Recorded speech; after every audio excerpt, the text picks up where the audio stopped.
So hello guys, এর আগের ভিডিওতে পুরো আনবক্সিংটা দেখাতে পারিনি, স্পিকারের লুকটা দেখাতে পারিনি। এবার দেখো, একটা এখানে থার্মোকল দেওয়া আছে, থার্মোকলের পর একটা হালকা পাতলা পেপার শিট দেওয়া আছে। ওভারঅল প্যাকিং খারাপ বলা যায় না, ভালো প্যাকিং করেছে।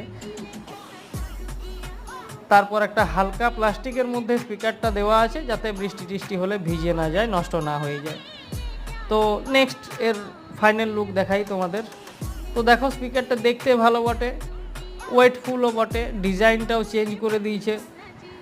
সিঙ্গেল স্পাইডার আছে, স্পিকন আছে, স্পিকনটার পেস্টিংও করা আছে তারগুলো ভালোভাবেই, যাতে কেটে না যায় সহজে।